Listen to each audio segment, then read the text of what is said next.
Coke ഓടും കുതിര ചാടും കുതിര. റൈറ്റർ ഡയറക്ടർ അൽത്താഫ് സലീം, നമ്മുടെ നടൻ അൽത്താഫ് സലീം. ഞണ്ടുകളുടെ നാട്ടിൽ ഒരു ഇടവേള എന്ന മനോഹരമായിട്ടുള്ള ചിത്രം സംവിധാനം ചെയ്യുന്ന ആൾ കൂടിയാണ് അൽത്താഫ് സലീം. ഈ സിനിമ ഓടും കുതിര ചാടും കുതിര പ്രൊഡ്യൂസ് ചെയ്തിരിക്കുന്നത് ആഷിഖ് ഉസ്മാനാണ്.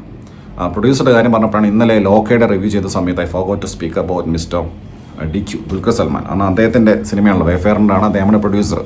സിനിമ കണ്ടുള്ളവർക്ക് അറിയാം, ആ സിനിമ പോസിബിൾ ആയത് DQനെ പോലുള്ള ഒരു പ്രൊഡ്യൂസർ ഉള്ളതുകൊണ്ട് മാത്രം. പ്രത്യേകിച്ചും 30 CR എടുത്തൊരു പടം, അന്യ ഇൻ്റർനാഷണൽ ഷെഫുള്ള പടം, അതിൽ അഭിനയിച്ചിട്ടുള്ള ആളുകളുടെ ആ ലിസ്റ്റ് എടുത്ത് നോക്കിയാൽ മനസ്സിലാവും. എസ്പെഷ്യലി ക്യാമിയോസ്, ഇനി ആ വേൾഡിലേക്ക് വരാനിരിക്കുന്ന ആളുകൾ എല്ലാം തന്നെ DQൻ്റെ ഫ്രണ്ട്സാണ്, DQ ആയിട്ട് അസോസിയേറ്റ് ചെയ്യുന്ന ആളുകളാണ്. അപ്പം അങ്ങനെ ഒരാൾ കണക്ട് ചെയ്യുന്ന ഒരാൾ ഒരു പില്ലറായിട്ടുണ്ടെങ്കിൽ മാത്രമേ ഇത്തരം സിനിമകൾ പോസിബിൾ ആവും. ഞാൻ DQനെ പറയാൻ വിട്ടുപോയത് കൊണ്ടുവന്നു പറഞ്ഞത് മാത്രം. ജിൻഡോ ജോർജാണ് DOP, ജിതിൻ രാജ് ആരോൾ എഡിറ്റർ, ജസ്റ്റിൻ വർഗീസാണ് മ്യൂസിക്. ജസ്റ്റിൻ വർഗീസിൻ്റെ ഇത്രയും വീക്കായിട്ടുള്ള വർക്ക് വേറെ ഇല്ലെന്ന് തന്നെ പറയാം, അത്രയും വീക്കായിട്ടുള്ള വർക്ക്. സിനിമ ആരംഭിച്ച് സ്റ്റാച്യൂട്ടറി വാർണിംഗ് പറയുന്നത് നമ്മുടെ ലാലാണ്. ലാലിൻ്റെ ആ സ്റ്റാച്യൂട്ടറി വാർണിംഗ് അത് കേട്ടപ്പോൾ തന്നെ ഭയങ്കര ചിരിയായിരുന്നു. കാരണം എനിക്ക് തന്നെ ചിരി അടക്കാൻ കഴിയില്ല, കാരണം ആ ഒരു ടോണിലാണ് പുള്ളി പറയുന്നത്. അത് കഴിഞ്ഞ് പടത്തിലേക്ക് വന്നപ്പോൾ ഫഫ ആൻഡ് കല്യാണി, തുടക്കം മുതലേ ഫഫയുടെ ആക്ടിങ് കണ്ടപ്പോൾ ഞാൻ വിചാരിച്ചത് എന്തെങ്ങനെ, ഞാൻ വിചാരിച്ച ക്യാരക്ടറിൻ്റെ മീറ്റർ പിടിച്ചായിരിക്കും. പക്ഷേ ഇങ്ങനെ ഒരു മികച്ചൊരു നടനാണ് ഫഫ എന്നുള്ള എല്ലാവർക്കും അറിയുന്ന കാര്യമാണ്. അങ്ങനെയൊരു നടനെ ഇത്രയും മോശമായിട്ട്, ഇത്രയും അലമ്പായിട്ട് അഭിനയിക്കാൻ പറ്റുമോ? വളരെ മോശം എന്ന് പറഞ്ഞാൽ വെറുപ്പിക്കൽ. ആ ക്യാരക്ടർ അങ്ങനെയാണ്. ഈ സിനിമ എന്ന് പറയുന്നത് ഇത് out of the box, over the top, dark humour, ഭയങ്കര എക്സാജറേറ്റഡ് ആയിട്ടുള്ള ക്യാരക്ടേഴ്സ്, സിറ്റുവേഷൻസ്, പിന്നെ സർക്കാസം, ഭയങ്കര ക്രേസി ആയിട്ടുള്ളൊരു സിനിമ. അതായത് ഈ സിനിമ ടൈറ്റിലായിട്ട് ബന്ധപ്പെടുത്തി പറയുകയാണെങ്കിൽ ഒരു കടിഞ്ഞാണില്ലാത്തൊരു സിനിമ, അങ്ങനെ ഉദ്ദേശിച്ചത്. അങ്ങനത്തെ സിനിമകൾ എനിക്കിഷ്ടമാണ്. ഭയങ്കര സർക്കാസ്റ്റിക് ആയിട്ടുള്ള ഔട്ട് ഓഫ് ദ ബോക്സ് സിനിമകൾ അത് ആസ്വദിക്കാറുണ്ട്. പക്ഷേ അത് അങ്ങനെയെന്ന് വെച്ചിട്ട് വെറുപ്പിക്കുന്നതിനൊക്കെ ഒരു പരിധിയില്ലേ വെറുപ്പിക്കുന്നതിന്. അതുപോലത്തെ ക്യാരക്ടേഴ്സ് ആകെ എനിക്ക് ഈ സിനിമയിൽ നമ്മുടെ ലാല്, ഇപ്പോൾ പറഞ്ഞ ലാല്, താടി ലാല്, അതുപോലെ സുരേഷ് കൃഷ്ണയുടെ ചില കോമഡീസ് മാത്രമാണ് വർക്കൗട്ടായിട്ടുള്ളത്. ബാക്കി എല്ലാ ക്യാരക്ടേഴ്സും മത്സരിച്ച് വെറുപ്പിക്കില്ല. ഫഫയുടെ കാര്യം പറയുകയാണെങ്കിൽ ഫഫയെ കൊണ്ട് കൂട്ടിയേ കൂടുതൽ കേട്ടോ ഇങ്ങനത്തെ ക്യാരക്ടേഴ്സ്. കാരണം ലാലിൻ്റെ സുരേഷ് കൃഷ്ണൻ്റെയും പെർഫോമൻസ് കണ്ടാൽ നമുക്ക് മനസ്സിലാവും ഫഫ എന്താണ് കാണിച്ചു വെക്കുന്നതെന്ന്. അദ്ദേഹത്തിൻ്റെ എക്സ്പ്രഷൻസ്, അദ്ദേഹത്തിൻ്റെ ഡയലോഗ് ഡെലിവറി, അദ്ദേഹം കൊടുക്കുന്ന റിയാക്ഷൻസ്, റിഫ്ലക്സ് എല്ലാം വളരെ മോശം. എന്തോ കാണിച്ചു കൂട്ടും. ഒരു മീഡിയോക്കർ, ഒരു ബിലോ ആവറേജ് നടൻ ചെയ്യുന്ന ലെവലിലാണ് ഫഫ ചെയ്തു വെച്ചിരിക്കുന്നത്. കാരണം അദ്ദേഹം ചെയ്തിട്ടുള്ള അദ്ദേഹത്തിൻ്റെ ഒരു സേഫ് സോണോ അദ്ദേഹത്തിൻ്റെ സ്ട്രോങ് ഏരിയ അല്ല ഇത്തരം ക്യാരക്ടേഴ്സ്. അദ്ദേഹത്തെ കൊണ്ട് പറ്റൂല എന്ന് ഒരിക്കൽ കൂടി ഈ സിനിമ കണ്ടപ്പോൾ എനിക്ക് മനസ്സിലായി. അതാണ് ഫഫയുടെ അവസ്ഥ. അനുരാഗ് ജോബി എന്ന് പറഞ്ഞ ഡയറക്ടർ ഉണ്ടല്ലോ, പുള്ളി ഇതിൽ ഫഫയുടെ അസിസ്റ്റൻ്റ് മീൻസ് കോസ്റ്റാറായിട്ട് പുള്ളിയുടെ എർത്തായിട്ട് ഇതിനകത്തുണ്ട്. എൻ്റെ പൊന്നെ, ആ പുള്ളിയൊക്കെ എന്തായാലും ഉറപ്പിക്കില്ല. പുള്ളിയുടെ പേര് അനുരാജ് തന്നെ.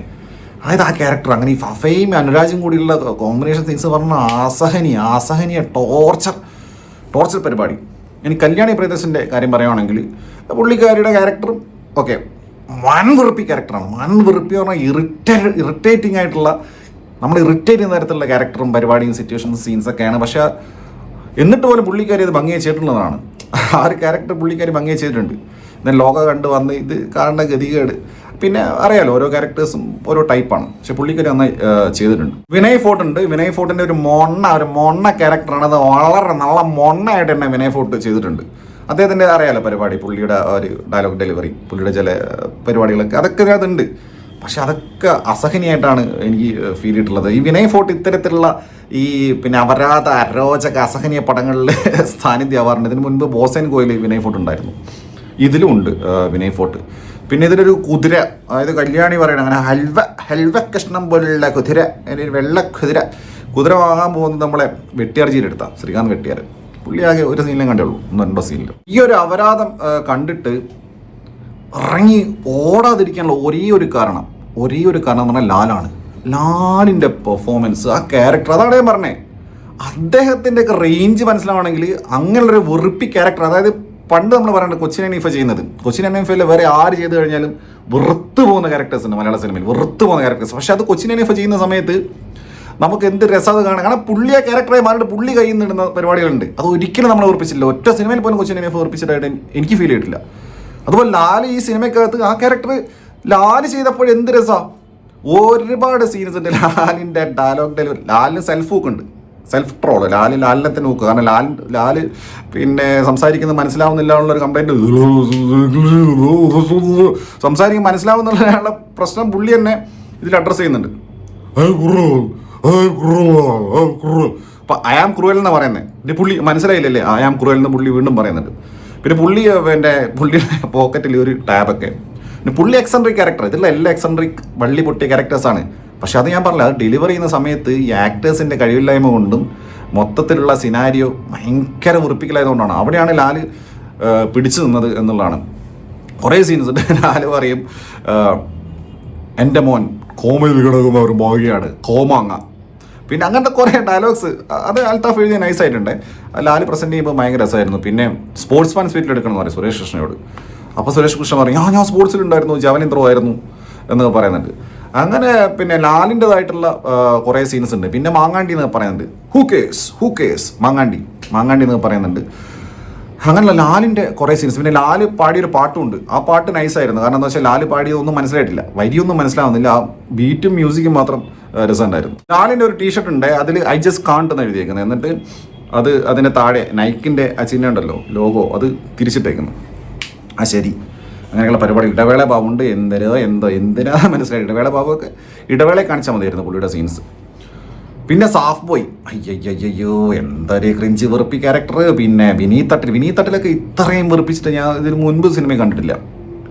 അതുപോലെ തന്നെ ഒരു സീനാണ് സാഫ് ബോയ്, വിനീതട്ടിൽ, ഫഫ, അനുരാഗ് ജോബി, കല്യാണി ഒരു ഫ്ലാറ്റിലുള്ള സീനാണ്, ഒരു സീക്വൻസാണ്. അവിടെ തുടങ്ങി പിന്നെ എൻ്റെ പൊന്നെ എന്തൊരു വെറുപ്പിക്കൽ പറഞ്ഞാൽ ഇവർ അങ്ങോട്ടും കൂടെ അതൊന്നും പറഞ്ഞ് ഫഫേൻ്റെ എക്സ്പ്രഷൻസ് ഒക്കെ കാണാൻ കല്യാണി അടിക്കുന്നു, എന്തൊക്കെയോ കാണിക്കുന്നു, കാറിൻ്റെ ചില്ല് പൊട്ടിച്ച് പറയുന്നു. എത്ര നേരമായിരുന്നു അറിയാം അവരത പരിപാടി. അങ്ങനെ ഈ സിനിമ മുന്നേറിക്കൊണ്ടിരിക്കുകയാണ്. അതിനിടയ്ക്ക് ഇടവേള കഴിഞ്ഞ് പിന്നെ തൊട്ടാവാടി കുറേ പാട്ടൊക്കെ ഉണ്ട്, വെറുപ്പിക്കൽ പാട്ട്. പിന്നെ എന്ത് സംഭവിച്ചു കഴിഞ്ഞാൽ പിന്നെ കല്യാണിനെ കാണുന്നില്ല. സെക്കൻഡ് ഹാഫിന് ശേഷം കല്യാണി ഇല്ല, വാനിഷ്ഡ്, ഗയ എവിടെയോ പോയി. കല്യാണി കാണുന്നേ ഇല്ല, കല്യാണി സീനിലേ ഇല്ല. പിന്നെ കല്യാണി ക്ലൈമാക്സിലും കണ്ട വരുന്നത്.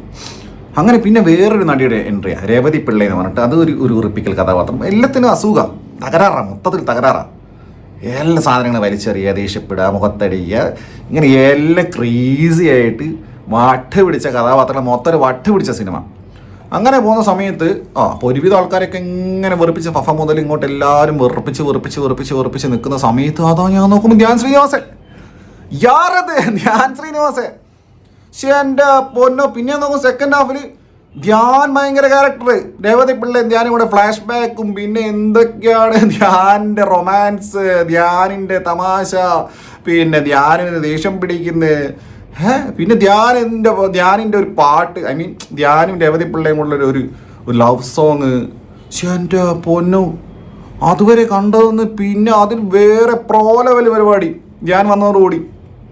അങ്ങനെ പിന്നെ ധ്യാനിൻ്റെ ഡേറ്റ് കഴിയുകയാണ്, ധ്യാനിന് പൈസ കൊടുത്ത് ധ്യാൻ പോവുക. അങ്ങനെയുള്ള എല്ലാ സിനിമയിലും എല്ലാ സിനിമയിലും നോക്കിയാൽ മനസ്സിലാവും. ഇങ്ങനെ വരുന്ന സിനിമയിൽ ധ്യാൻ കുറച്ച് സീൻസ് ഉണ്ടാവും, അത് ധ്യാനിൻ്റെ ഡേറ്റ് കഴിഞ്ഞാൽ ധ്യാനങ്ങ് പോകുന്നതാണ്. ഇനിയും കുറേ വെറുപ്പീർ കഥാപാത്രങ്ങൾ ഉണ്ടായി, ഇഷ്ടം പോലെ ഉണ്ട്. അതൊക്കെ എല്ലാവരും വന്ന് മത്സരിച്ച് ചെയ്ത് വെറുപ്പിച്ച് പോയിട്ടുണ്ട്.